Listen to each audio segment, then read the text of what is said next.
Assalamu alaikum everyone. Welcome to the session on basic concepts and Quranic keywords by worldwide Quran thinkers.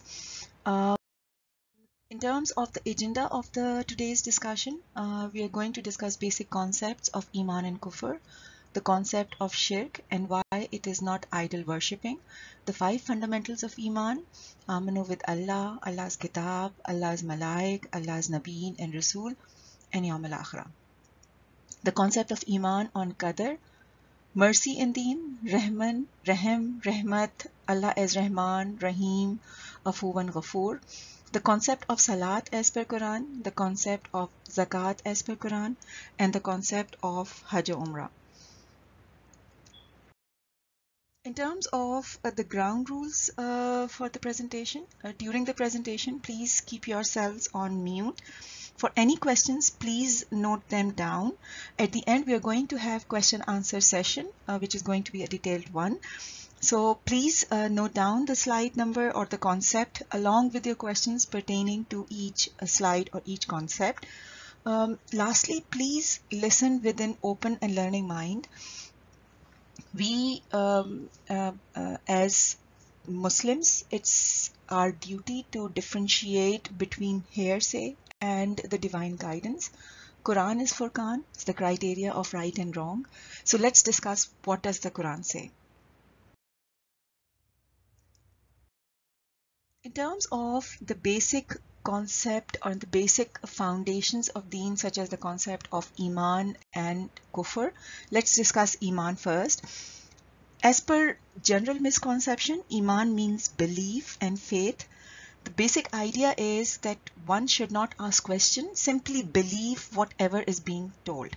Now, if you look at Quran, as per Quran, it's not blind faith, and Iman has nothing to do with the concept of faith or belief at all.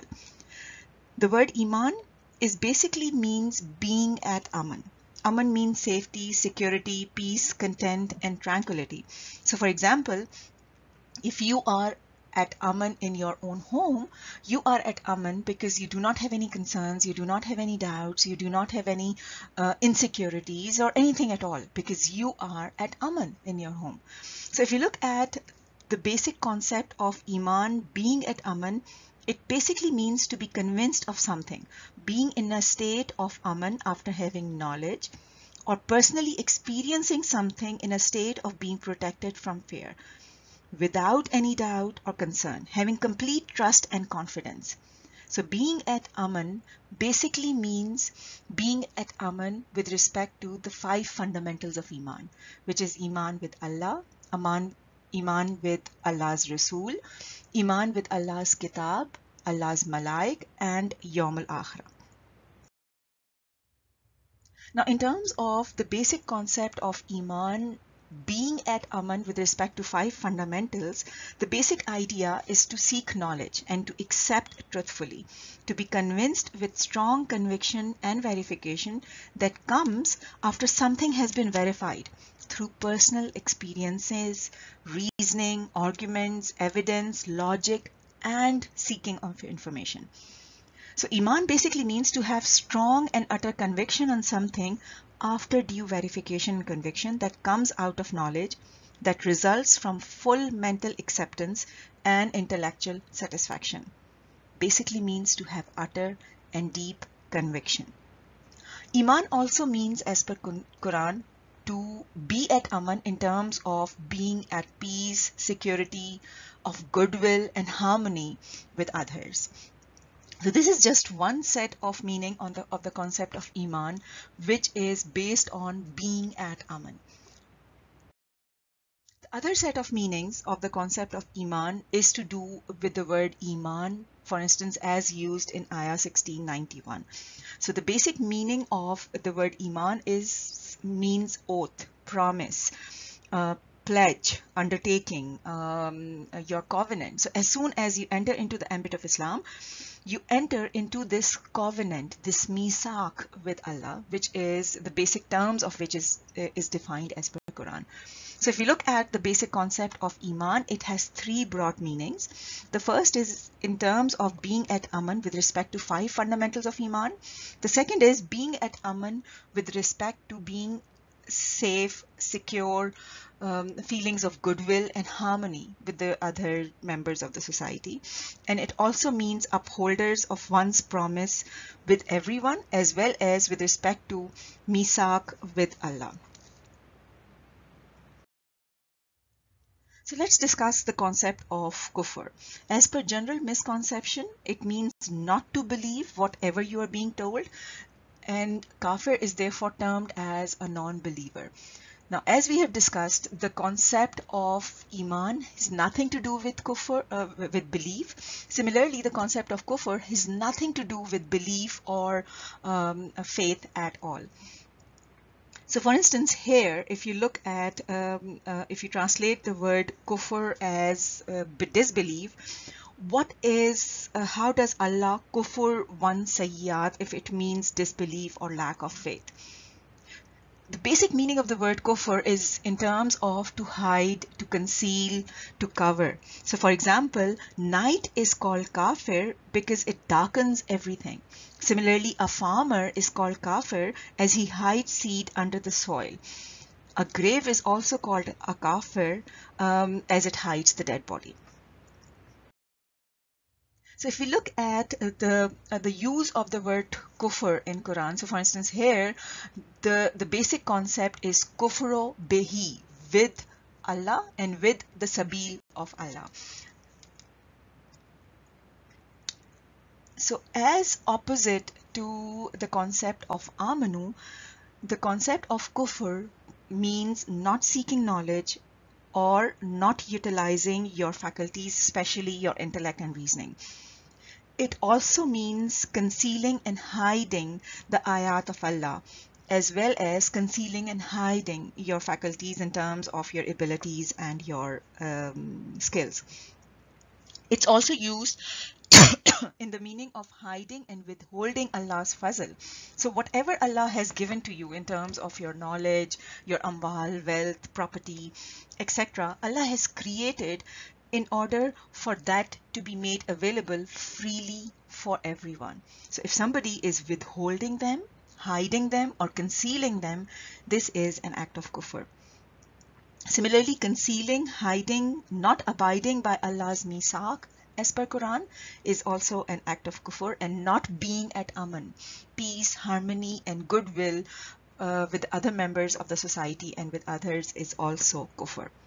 So if you look at the meaning of kufr, it's applicable with respect to both the type of ayat of Allah, the kalam of Allah, as well as the creations of Allah. So for instance, if I give you an example of somebody who is amanu on the kalam of Allah, the Kitab, but not the other. For example, a Quran teacher.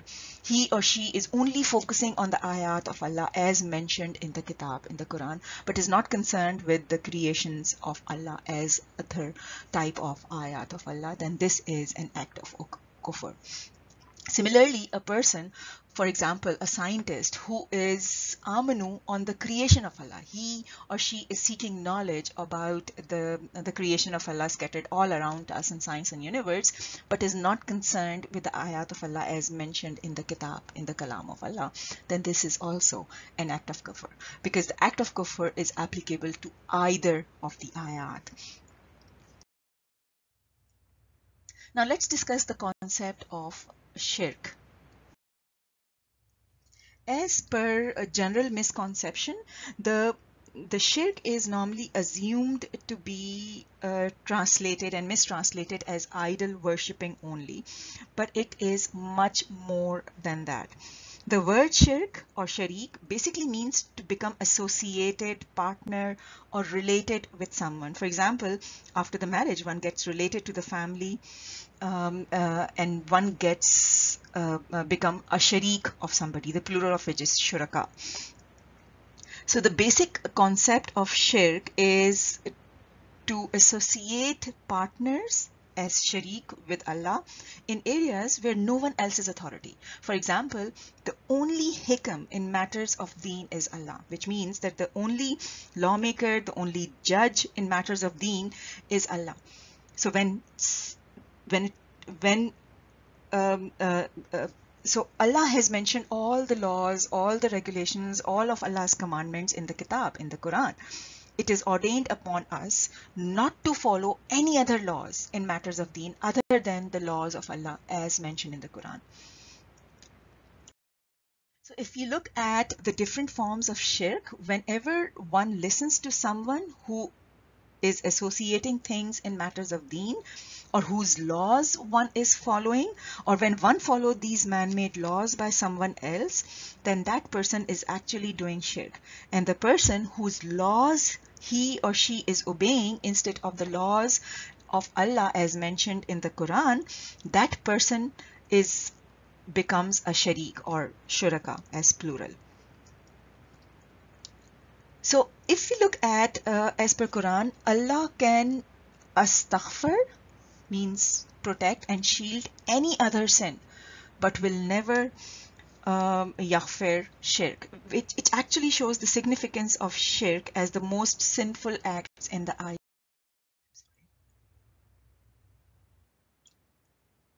So for instance, if we look at this particular ayat, those who call themselves Muslims can also be mushrikeen.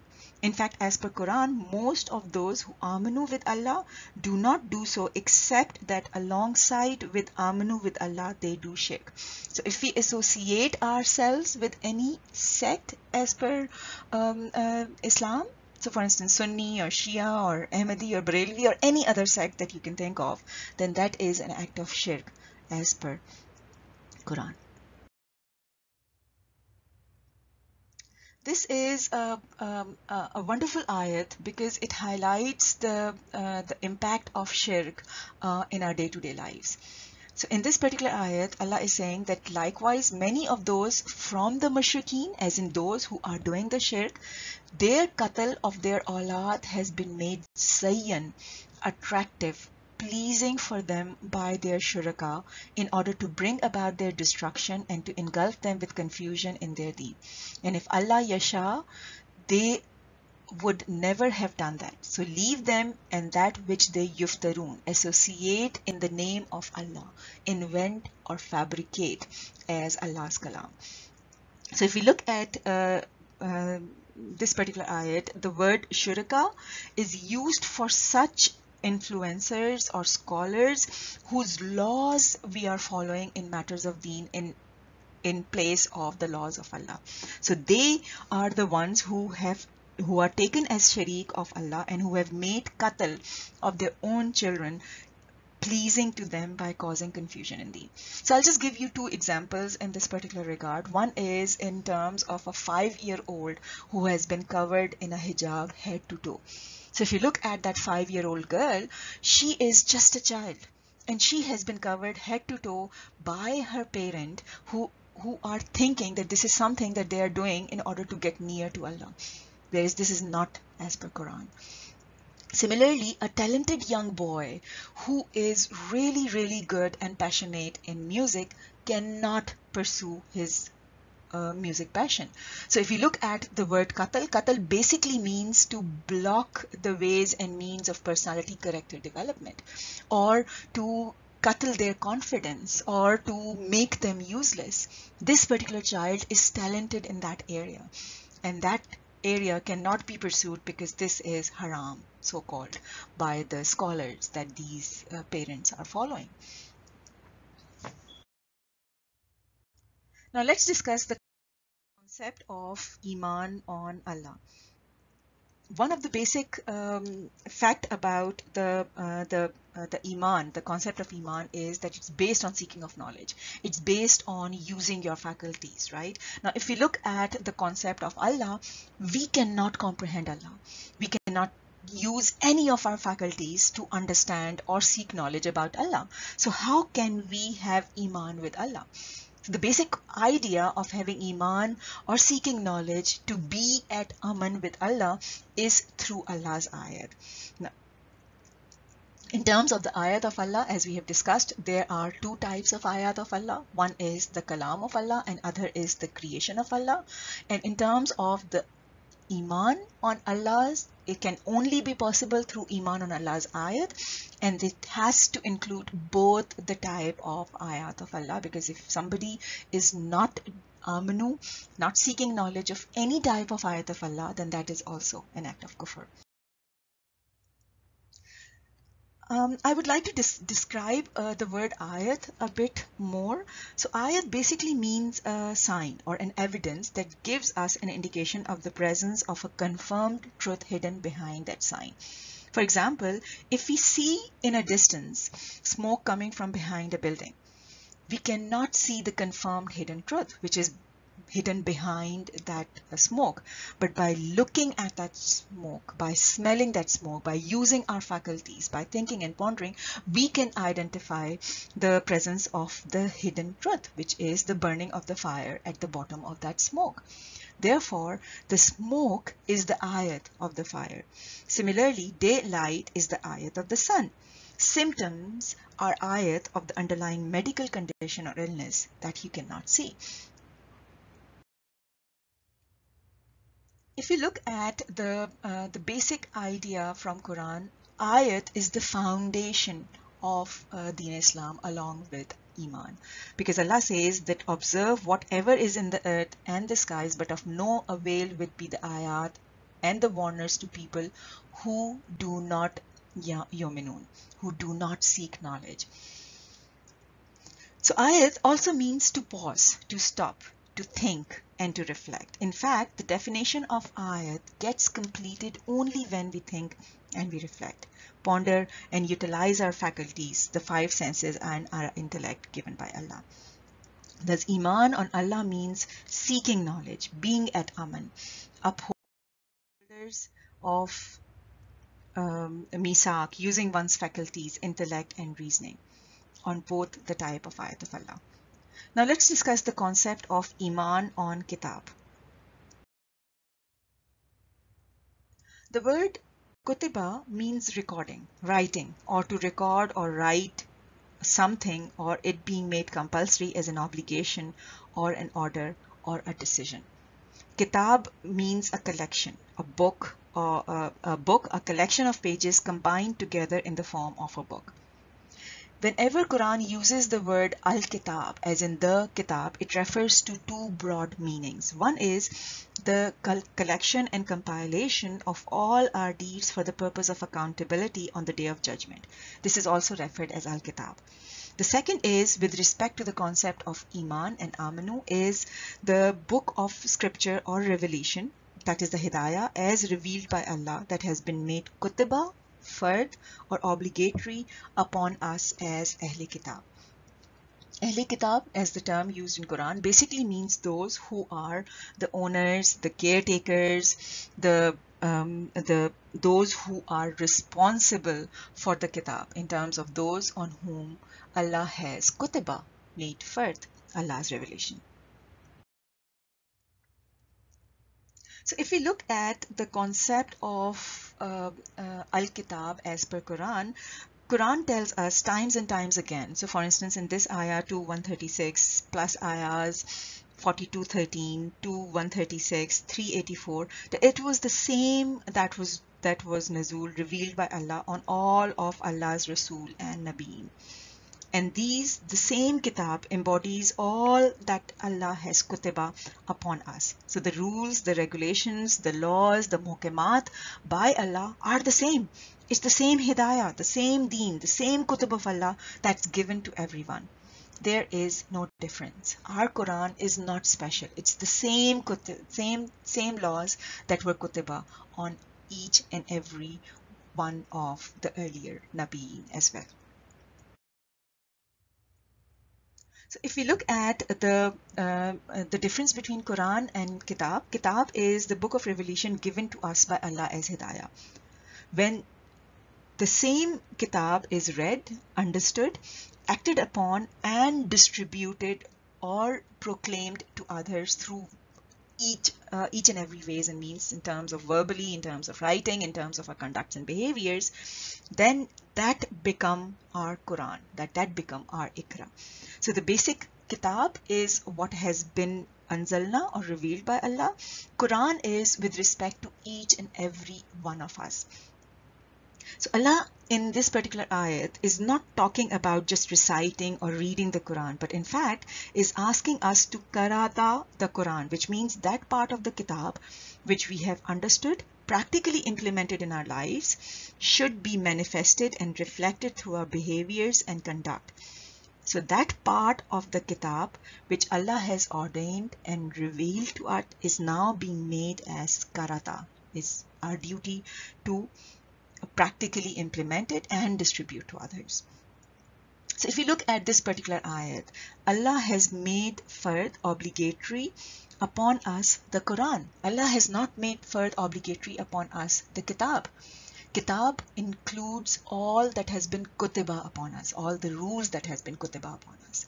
Now when whatever part of that Kitab we understood has now become compulsory and obligatory upon us, because that part of that Kitab is now our Quran, and that Quran is being made fard obligatory upon us to read, understand, practically implement and proclaim to others.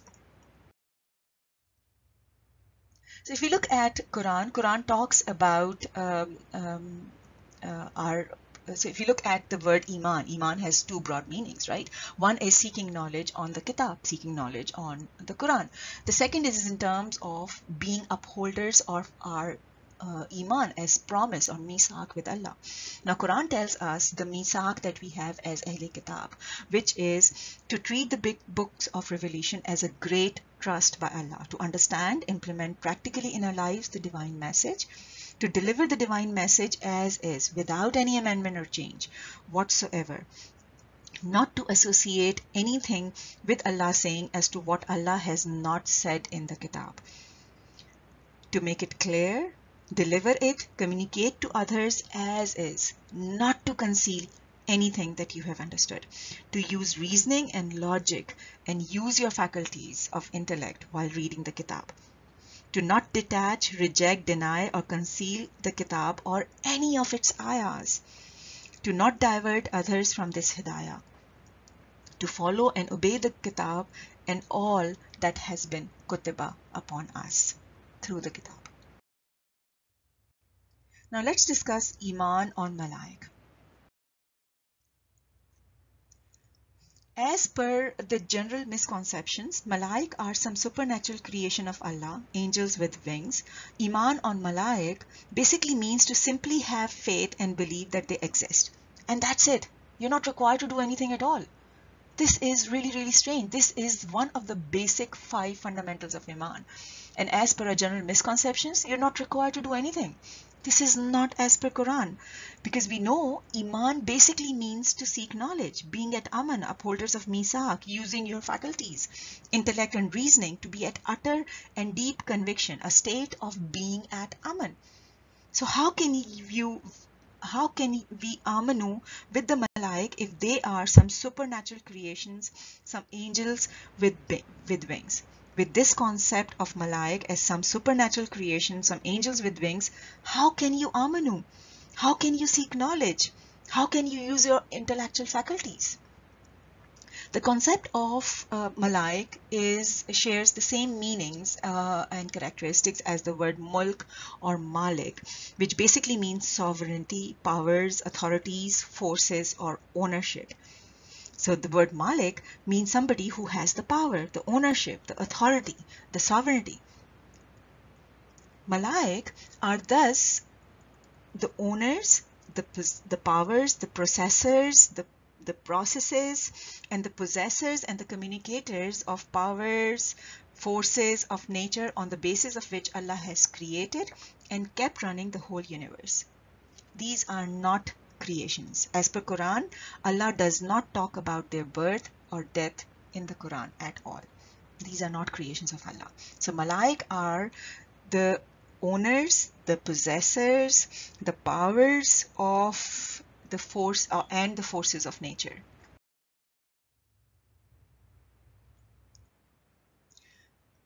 So Malaik are not creations of Allah. Nowhere in Quran does Allah talk about the birth or the death of these Malaik.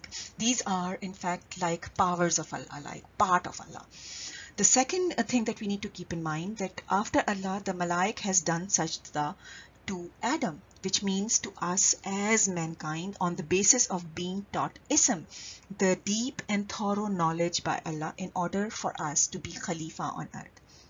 So if we look at this particular concept, especially if we read the ayahs of Surah Baqarah from ayah number 30 to 34, we realize that we have been given this duty of being Khalifa on earth, and Malaik have been asked to do sajda to us in order for us to carry out these duties. So if we look at these ayat, this ayat basically describes the characteristics of a Malaik. And to Allah, everything does sajda, whatever is in the skies and whatever is on the earth, of the batan, creation of Allah, which does not include the Malaik. Malaik are mentioned separately, and the Malaik. And they are not proud and arrogant. They are focused, concerned about their Rabb, who has fawqiyat over them, who is above them. And they do whatever they are asked of, whatever they are done, they are amar of. So here Allah says that Allah chooses from the Malaik Rasulan and from the humankind or the people.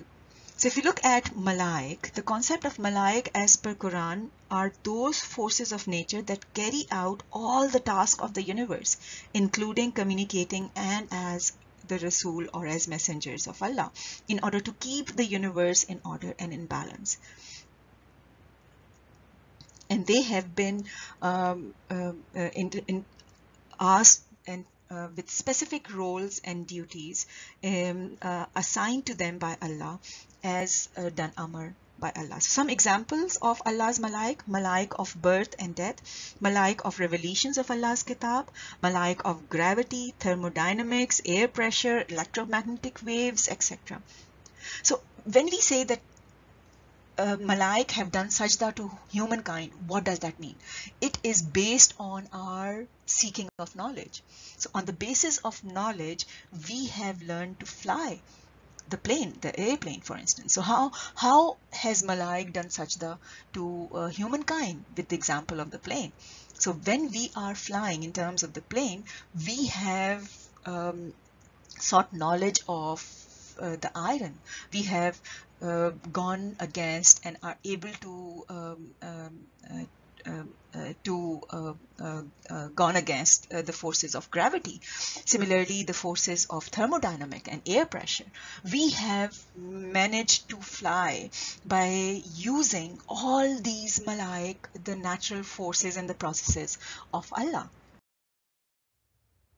So if we look at the basic concept of Iman, which is built on seeking of knowledge in order to be at a state of Aman, when we say Amanu with Allah's Malaik, it basically means is based on the concept of the Malaik who have done sajda to humankind only on the basis of knowledge and to carry out our duties as Khalifa on earth. As Khalifa, we need to honor and fulfill our responsibility to look after other life forms. Khalifa means caretakers. Khalifa means those who are responsible to take care of the earth and every living and non-living things on the earth, to look after and protect earth and all of its inhabitants, and to protect the environment of earth in order to sustain healthy lives on earth. And the tools that Allah has given to us to carry out these responsibility as Khalifa on earth is in the form of Malaik doing sajda to us on the basis of us given knowledge. So the basic concept is seeking knowledge of the Malaik of Allah, the powers, the processes, the forces of nature, and then once we have sought knowledge of them, then and only then we can have them do sajda to us. We can use them in order to carry out our duties as Khalifa on earth and to benefit everyone. Now let's discuss Iman on Youm-AL-Akhira. So the word Akhir is the opposite of the word Awwal.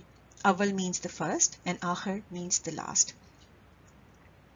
So akharta in ayah 477, as in the phrase, why did you akhartana to a kareeb ajlan, is used here in the meaning of end or later. The word akhira basically means the last of a continuous series of events, things, people, generations, etc., after which there's nothing further from the same series. The last of that particular series, after which the next one is going to be different. So akhira is the last of the temporary life here on earth and the start of the hereafter, wherein we will abide forever. So Hayat al-Dunya is the life on this earth, and Qiyam Akhira is the life in the hereafter. So the basic misconception is that we are going to go, if we are Muslims, we are going to go in heaven only for a limited period of time in order to pay for our sins. Once we are cleansed and we are pure, we are going to get transferred to the heaven. If we are Muslims, this is not supported by Quran. So whenever Quran talks about Akhira, it is a final abode. It is where we are going to live forever. So the basic concept of Iman on Akhira is that we have been given the free will, the freedom to choose, to decide our beliefs in each and every action.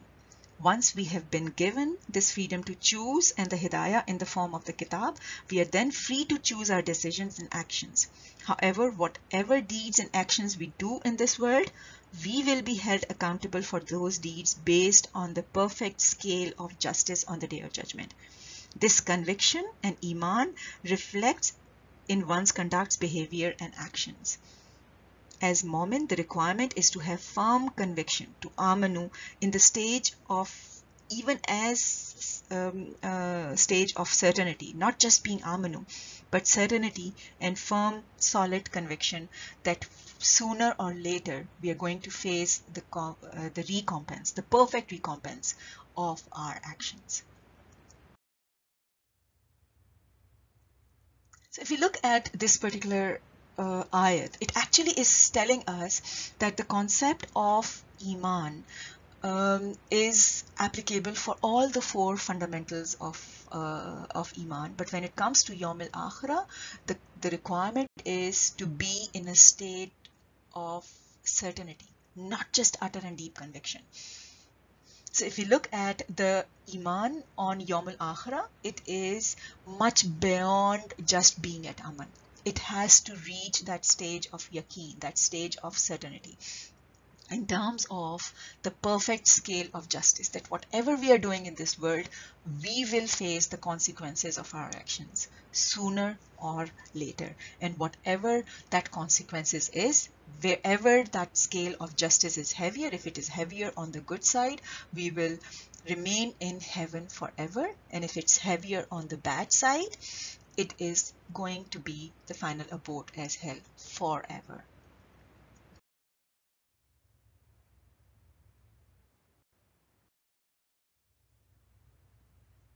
In terms of Iman on Allah's Nabiyeen, the basic misconception that is very prevalent among us as Muslims, that Iman on Nabiyeen means knowing all about them, but by their name and by their stories, but then treating one of them, which is Nabi Muhammad, as above everyone else. This is not backed by Quran. So the word Rusul basically means somebody who delivers the Risalat, the message. And it could be either of uns, humankind, or of Malaik. If you look at this particular ayat, this ayat defines the duties of a Rasul, which is to deliver Allah's message, lead the way to follow the Ayat of Allah, teaches the mankind the knowledge, the ilm of the Kitab, gives hikmat to people, and yuzaki, cleanses, purifies them, nourishes them, and grows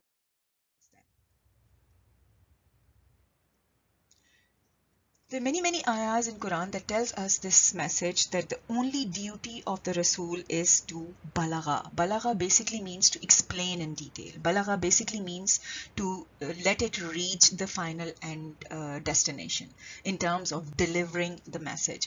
So if you look at this ayat as well as the ayat number 567, it gives us the same message that the only duty of the Rasul is to deliver the message. And this ayah also gives us the meanings, the duties, the responsibilities of the Rasul.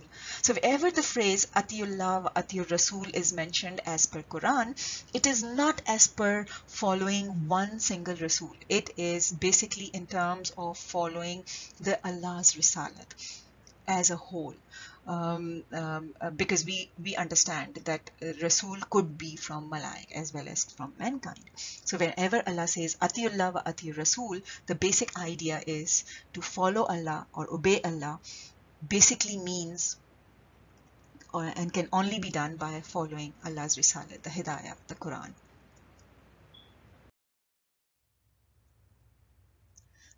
So although the word Nabi and Rasul and Nabuwat and Risalat are used in Quran in interconnected manner, since there is no Nabuwat without Risalat and vice versa, but there are a couple of key differences.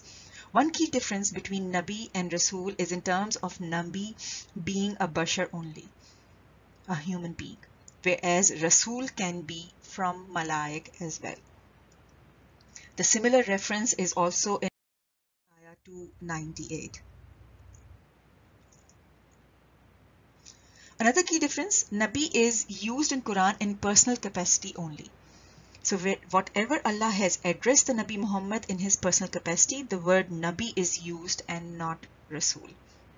For instance, Ayah 33:28, Ayah 66:1, Ayah 33:1 and Ayah 66:9. Ya Ayyuhan Nabi.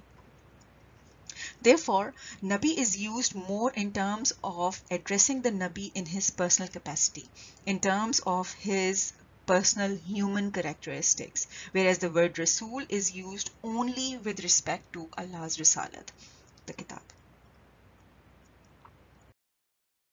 Now, when it comes to Iman or Amanu with Allah's Nabiyeen and Rasul, we need to keep in mind two important key aspects.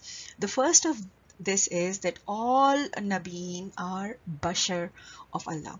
Allah has appointed many human beings, bashar like us, human beings over the course of human history, whose basic job and responsibilities were only to deliver Allah's Hidayah. The concept of Iman on Allah's Nabi and Rasul is closely linked to the concept of each of these Nabi and Rasul being a bashar only, a human being, a normal human being like you and me, with their duties as Nabi and Rasul.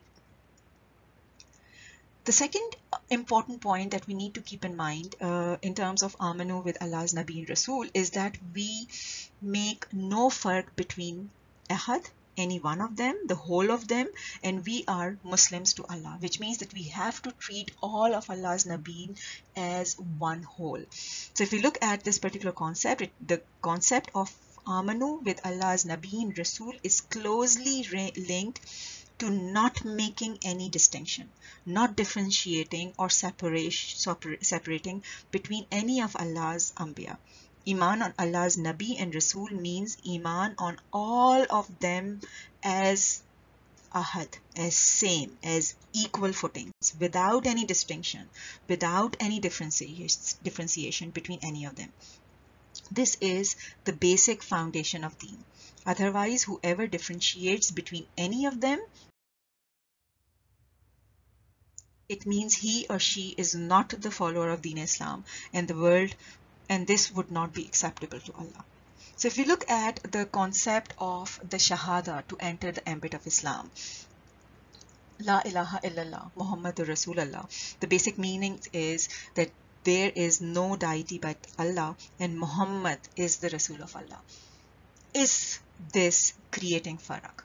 So as per this Shahada, we are differentiating just one Nabi and Rasul, Nabi Muhammad, peace be upon him, over the others of Allah's Nabi and Rasul.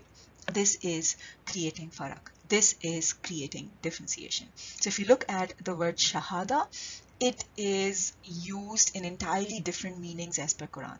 So the basic meaning of the word shahada is in, for instance, 4:135, Kunu kawamin with kissed shahada for Allah. It basically means kawamin as in stand firm, stand up, establish, upholders of. With kist, kist means justice at its best in accordance with each and every one's individual requirement, situation, conditions. Shuhada means carry out whatever role and duties you can carry out in order to be upholders of justice. So for instance, if you're good in legal drafting, if you are there as to give a witness, if you are there in terms of as a judge, whatever you can do, whatever in your capacity. So the basic concept of shuhada as per Quran is in the meaning of be upholders of justice at its best in terms of whatever role and duties you can perform to and it pertains to each and every step of that particular process. Now, if you look at whenever we create a differentiation between one Nabi and the rest of Allah's Nabi, what does Quran say about that? So if you look at this particular ayat, it very clearly says, we Amanu with Allah and what was revealed on us and what was revealed on Ibrahim and Ismail and Ishaq and Yaqub and Asbat, which include all the other Nabi, and what was given to Musa and Isa and Nabiyeen from their Rabb. We do not make nufarriq. Nufarriq means differentiation, single out one Nabi from the rest, or separating. We do not make nufarriq between any of them, and we to Allah are Muslimun. And whoever seeks other than Islam as a deen, which shows that not to make any distinction is the basic foundation of deen. And whoever does not do that, then that is like the person is seeking other than Islam as a deen. Then never will be accepted from him or her, and in the Akhirah she will be among the losers. Now, in terms of the concept of Iman on Qadar, as per general misconception, the word Qadar and Taqdeer are normally mistranslated as fate, predetermination of destination by Allah, divine foreordainment, or predestination. If you look at the concept of Iman on Qadar, the concept of Iman on Qadar has been inserted into the Deen Islam through the mistranslations of important words like Qadar, Taqdeer, which are against the concept of Iman on Akhira. There is not a single ayah from Quran asking us to Amanu with Qadar, unlike the other 5 fundamentals of Iman. The word Qadar, if you look at Quran, it's used in entirely different meanings and interpretations. For instance, in 2274, if we translate this particular ayat as predestination or fate, this would mean they have not predestined Allah as per haqq of Allah's fate. Does it really make sense?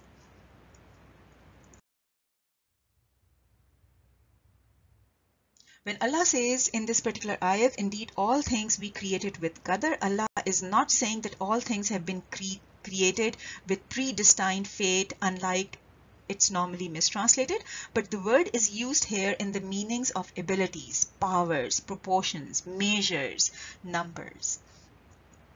The word Qadir is used in the meaning of ability or power. For instance, here in this ayah, indeed Allah is Qadir to send down an ayat. Here the word is used in the meanings of power, capability, or ability. Similar meanings are also used of the same word in ayah 665 and 1799. Similarly, in ayah 236, the word qadruhu means as per his ability, measure, as per his or her ability, measure, resources, ways, and means. The word taqdeer, it's normally translated as fate or decree or determination or predestination, but the meaning of the word taqdeer is also in the same meanings of power, ability, capabilities. So here in Ayah 696, the phrase is, that is the taqdeer of the Aziz, the All-Knower. So if you translate the word taqdeer as fate, does it really make sense? That is the fate of the Aziz, the All-Knower. No, it's used here in the meaning of the Allah who is all-powerful, capable, and resourceful over all things. So if you look at the concept of Iman on Qadar, there's no concept of Iman on Qadar as per Deen. All these words are extremely wrong interpreted and translated to induct the concept of Iman on Qadar in the ambit of Islam, which completely contradicts the concept of Iman on Akhira. If we look at the overall concept of Iman on Akhira, Allah has created the universe, and every Malaik is performing their duties as determined by Allah. Once Allah has given the mankind free will, Allah is and Hidayah, then although Allah is Qadir, capable, all-powerful over all things, but Allah does not intervene during this worldly life. Everything is determined as per the cause and effect of the natural laws. Whatever one decides based on one's free will face the consequences of one's decision in this worldly life as well as in the hereafter. There is no concept of predetermination of one's fate. Now let's discuss the concept of mercy in Deen. So if you look at the important words such as Rahim, it's normally translated as mercy. Rahman is mistranslated as entirely merciful. Raheem is mistranslated as specially merciful. Afw'an is translated as ever pardoning, and Ghafoor is normally translated as all forgiving. Now if we look at as per concept of Deen, there's no mercy in Deen. All of these are wrong translations. I'll give you an example. For example, there is a very soft-hearted king, and there's a murderer who murders two people.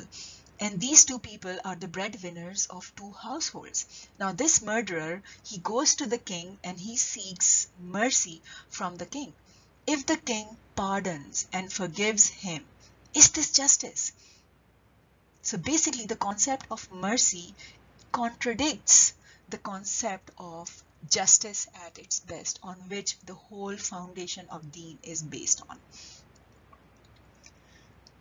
The word Rahim, Rahmat, Rahman and Raheem, they all share the basic characteristics of the word Arham. For instance, as used in Ayah 228, 306, 6143, which basically means a mother's womb during pregnancy.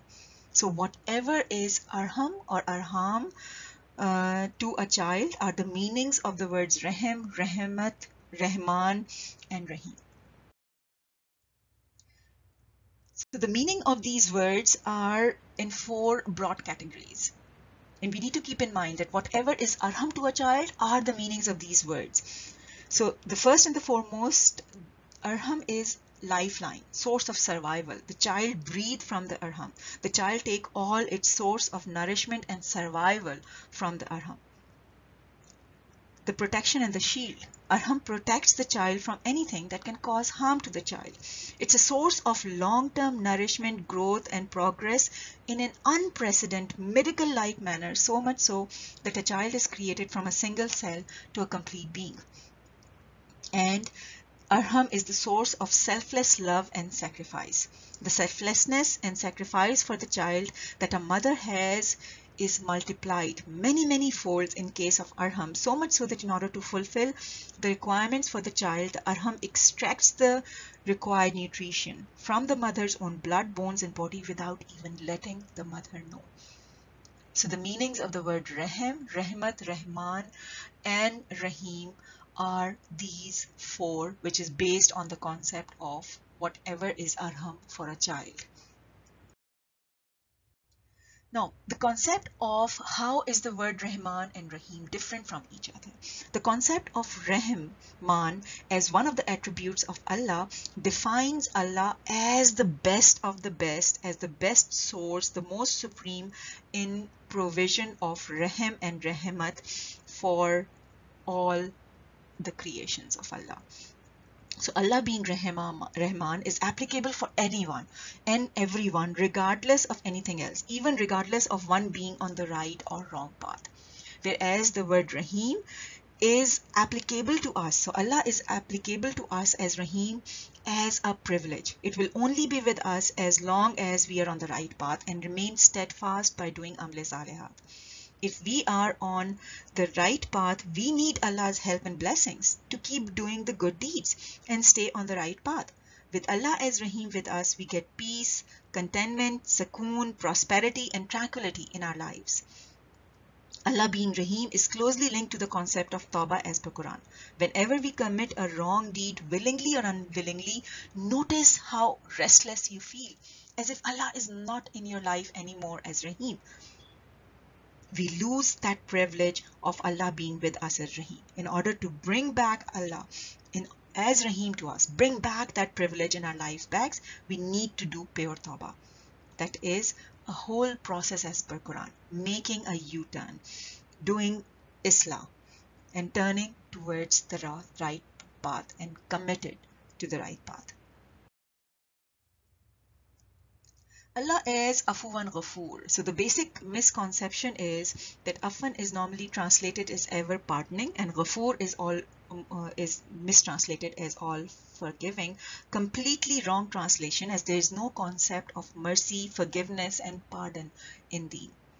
The word Afuan, basic characteristics of this word is in the meaning of giving to someone more than one's haq, giving away freely. Anything excess over one's own haq, generously and in abundance. So for instance, in this particular ayat, they ask you about what they should spend, say Afwa. The word is used here in the meanings of giving away freely after keeping your own haq. That means that whatever is there over and above one's rightful needs and expenses should be spent for the benefit of others. The similar meanings are there in Ayah 7, 199 as well. Take what is Afwa and do Amr of what is Maruf and turn away from the ignorant. The word Ghafoor is normally translated as all forgiving, but the word shares the basic characteristics as words like Maghfirat, Akhfir, with the basic meanings to hide, to cover, basically to protect and shield by hiding or covering. In Quran, these words are also used as opposite to azab, so facing the negative consequences of one's bad deeds, and thus used in the meaning of opposition to, as shield, as protection against the impacts of wrong path, such as wrong deeds or the impacts or the azab, punishment, pain, suffering, destruction of wrong path. So it's like following the right path, which covers, hides, protects the harmful impacts of previously taken wrong path. It's a cure. It's not a cure. It's a prevention. It's just like when you follow a preventive healthy lifestyle in order to ward off the diseases. So if we look at Allah as Afuwan Ghafoor, it means Allah is someone who gives to humanity more than their haq as Ghafooran, who protects, shields us against the impacts of wrong paths such as pain, suffering, immorality, etc. Therefore, with Allah as Afuwan Ghafoor means Allah provides this protection freely, generously, in abundance, way more than our haq. The concept of Salat. So the word Salat is normally mistranslated as ritual prayers or namaz and assumed to be carried out either 3 or 5 times a day with differences as to the timings as well as how to perform these ritual prayers. This is a completely wrong interpretation of this very important aspect of Deen. So for instance, if you look at this particular ayat, and if we translate the word salat as ritual prayers, namaz, what namaz and ritual is this word talking about that everything in the earth and skies knows about and perform as salatu tasbih?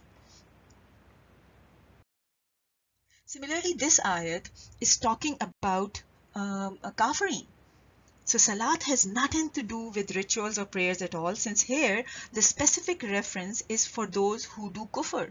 So if we translate the word salat as ritual prayers or namaz, what sort of ritual prayers are these kafirin doing?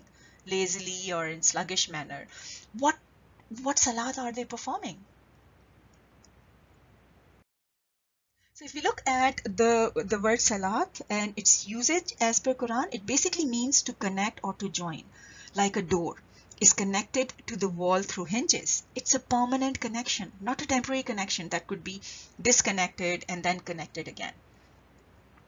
So for instance, if you look at ayat number 227, the word is used in the meaning of permanent connection. Similarly, in ayat 227, the word yusalla is used in terms of permanent connection. In ayat 1321 and 1325, the word yusalla again is used in similar meanings of permanent and strong connection. If you look at in ayah 456, indeed those who do kufr in our ayat, soon we will nuslihim, fire. Here the word luslihim is normally mistranslated as burn them or roast them, but these are wrong translation. The ayah is basically giving us a description of what is going to happen to those who do kufr in the ayat of Allah through the phrase nuslihim, fire, means the process of permanent and strong connection of fire. So the concept of salat is nothing to do with ritual prayers. If you look at ayat 75, 31 to 32, the basic meaning of the word salli is used in opposite to the word tawalla. The word tawalla means turned away from, disconnected from, or disobeyed. Therefore, the word salli means connect with, commit to, reach out to, turn towards with your whole being towards. So if you look at the concept of salat as per Quran, it basically means a system which we establish to look after everything and everyone and every life form in that system accordingly, through which we connect permanently and strongly to and turn towards Deen with our whole being, to connect not just to Deen but to all of the humanity through the system of mutual care, compassion and justice, to follow and be obedient of the rules and commandments of Deen, committing to, turning towards, contributing to, establishing the system of salat, these rules of Deen as given by Allah in Quran through the system of mutual care, justice and compassion at its best. So if you look at the concept of salat as a social care system built for mutual care, compassion and justice, it's beautifully explained in chapter number 107, ayat number 1 to 7. So when Quran uses the concept Aqimus Salat wa Atu Zakat, it's used in the meaning of establishing this system of social care and justice, contributing towards this system of social care and justice, which is permanently connecting the members of the society with each other and permanently connecting to the basic foundations of Deen, of care, of compassion and justice for everyone. The concept of zakat is normally assumed to be a meager payment once a year, and it's assumed to be given only to Muslims and taken only from Muslims. This is a completely wrong concept. Even the 8 categories of people are that particular ayat is not talking about zakat. That ayat is talking about sadaqat.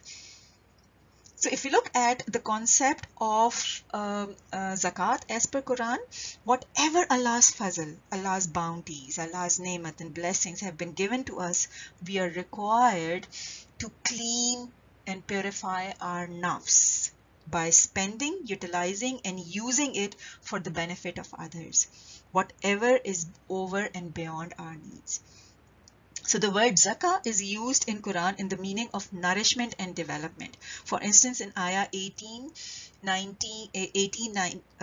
chapter 18, ayat number 19, in the phrase aska tauman, the word aska is used in the meaning of food that is most nutrition.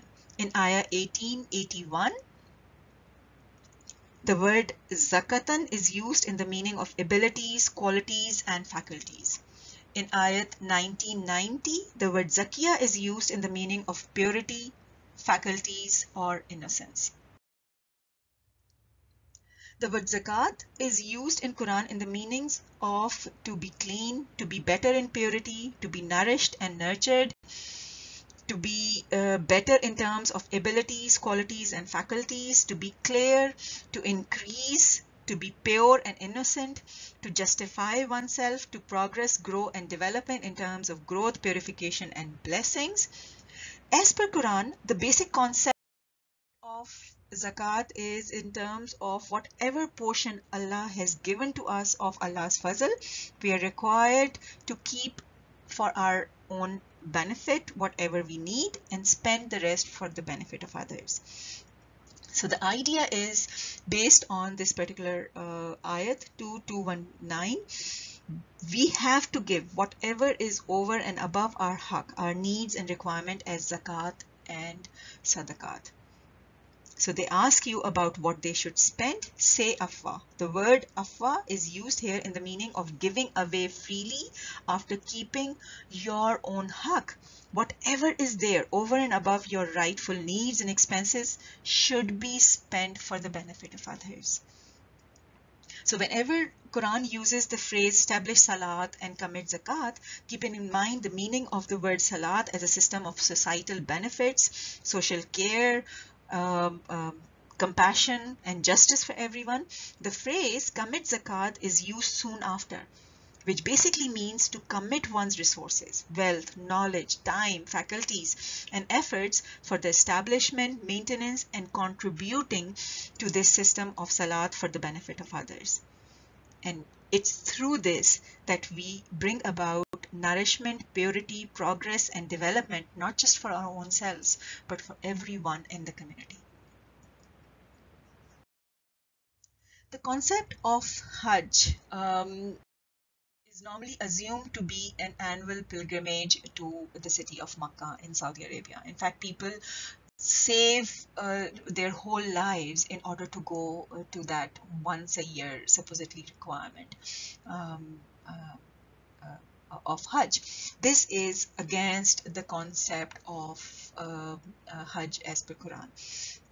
The word Hajj and Hujjat shares the same common characteristics of meaning as in the meaning of argumentation, investigation, inquiry, gathering of information, and evidence through the use of one's reasoning and intellectual faculties. So for instance, in Ayah 40-47, it's used in the meaning of argue, investigate, inquiry, asking among themselves, or the Ayah 4-165, where the word is used in the meaning of arguments, evidence.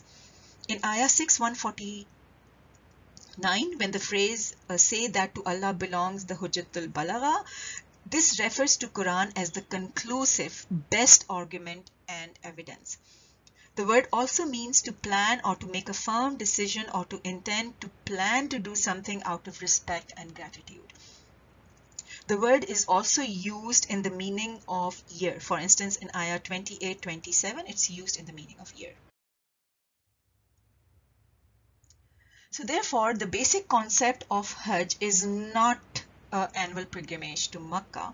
It is a personal, firm commitment and dedication of a person to endeavor a learning process by appointing a set dedicated time, set deadlines for investigation, probing, finding evidence and truth. It's a whole process of getting out from darkness to the light of Allah's Hidayah through Hujjat of the Quran, of the Kitab. It's a firm commitment and a process of inquiring, probing, investigating, and gathering evidence in order to understand the Hidayah, the Quran. In that process, out of which not only one gets the understanding of the hikmat and wisdom behind Allah's ayat, one also gets to witness the benefits of it with their own self and their own experiences. Once they truly follow the Hidayah is understood through the process of Hajj. So if we look at this particular ayat, it also highlights the whole process of Hajj, and it also highlights two important parts of this process as zikr and spending for the benefit of others, whatever Allah's fazl have been given to you, including Allah's including amwal, including your time, your faculties, your talents, whatever Allah has given to you. So the basic concept of Hajj is to do hujjat on the Kitab, the Quran. Once the Quran has been rusula upon us, revealed upon us, the requirement is to do hujjat in terms of our personal firm commitment, dedication to endeavor a learning process by appointing a set dedicated time, set deadlines for investigation, probing, finding evidence and truth. It's a whole process of getting out from darkness to the light of Allah's hidayah. So Hajj is a firm commitment and a process of inquiring, probing, investigation, and gathering evidence in order to understand the hidayah. And once Hajj is carried out, and whatever part of hidayah is understood with Iman, utter and deep conviction, then it needs to be Umrah, lived and practically implemented and applied in our day-to-day lives. Now, in terms of the rituals as per Quran, we have discussed Hajj, Salat, Zakat, Umrah. I'll give you two options. The first option is that Quran ordains ritual.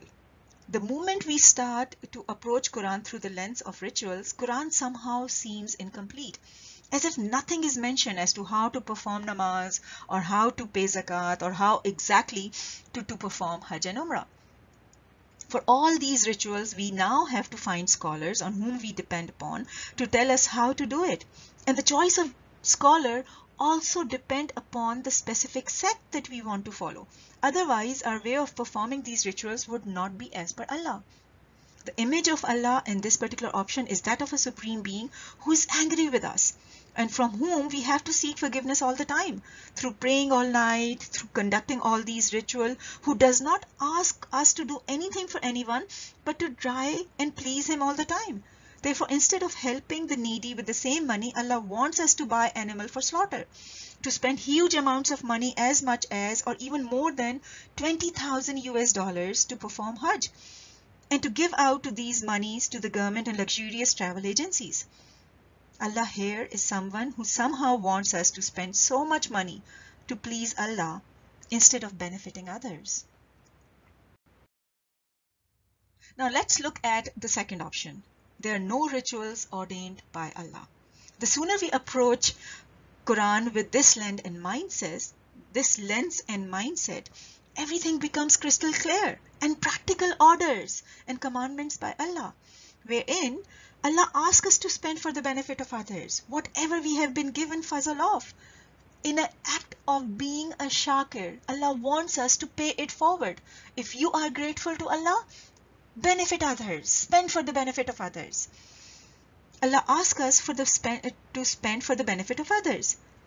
In this particular option, we don't need anyone or anything outside of Quran and our own akal and intellectual faculties to implement and understand these laws.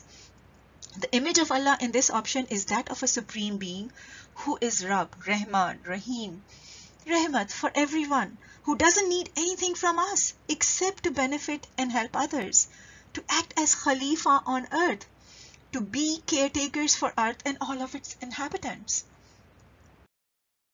Now I would ask you point blank, which option would you pick? Which one do you think is more plausible as an image of Allah? Option number 1, Quran ordains ritual. The image of Allah in this option is that of a supreme being who is angry with us, from whom we have to seek forgiveness all the time through these rituals, who doesn't ask us to do anything for anyone but to try and please him all the time and to spend all this money just to please him. And option number 2, there are no rituals as per Quran. The image of Allah in this option is that of a supreme being who doesn't need anything from anyone except to benefit and help others, to act as Khalifa and to be caretakers of earth. Now we are going to a question answer session. If because of any reason you're not able to ask us question during this session, you can also email us at infowaqt@gmail.com with your questions, and you can also contact us with quuranthinkers.com/contact to reach us directly. Thank you so much for listening to this presentation.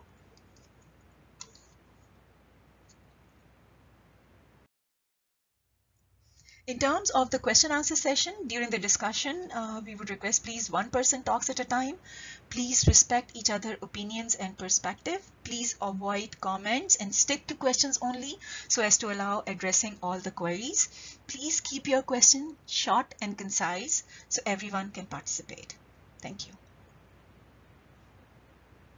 And for anyone who is not able to ask or who is more comfortable can also contact us with your question. Either email us at infowaqt@gmail.com or contact us via our website. Thank you.